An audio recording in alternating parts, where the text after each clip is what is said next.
एक बार की बात है, एक शहर में एक बहुत ही बड़ा बिजनेसमैन होता था जिसका नाम आर्यन था। उसे अपने बिजनेस में बहुत ही लॉस हो जाता है, जिसके कारण उसका सब कुछ बिक जाता है। उसके पास अब कुछ भी नहीं बचा होता, यहाँ तक कि उसका घर भी बिकने वाला होता है। उसके जीने की इच्छा भी अब खत्म हो चुकी होती है। एक दिन उसका बहुत पुराना दोस्त उससे मिलने आता है और उसे इस हालत में देखकर वो उसे एक बहुत ही ज्ञानी साधु के पास जाने को कहता है। पहले तो आर्यन मना कर देता है, फिर बाद में दोस्त के समझाने पर वो साधु के पास जाने को तैयार हो जाता है।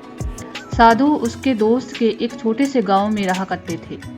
उनसे मिलने के लिए आर्यन अपने दोस्त के गांव में जाता है। 3 दिन के सफर के बाद वो गांव में आ जाता है और साधु से मिलता है।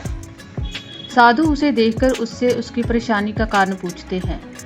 आर्यन उन्हें सब कुछ बता देता है, जिसे सुनकर साधु आर्यन को कहते हैं कि वो चिंता ना करे, सब कुछ ठीक हो जाएगा। इतना कहकर साधु उसे 2 बक्से देते हैं और कहते हैं कि पहला बक्सा वो घर जाकर खोले और दूसरा बक्सा वो तब खोले जब उसे लगे कि उसने सब कुछ हासिल कर लिया है।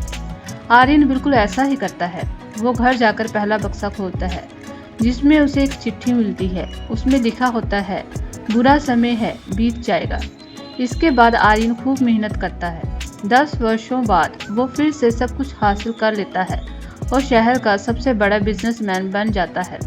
इसके बाद वो साधु का दिया दूसरा बक्सा खोलता है, जिसमें उसे एक और चिट्ठी मिलती है, जिसमें लिखा होता है, अच्छा समय है, ये भी बीत जाएगा।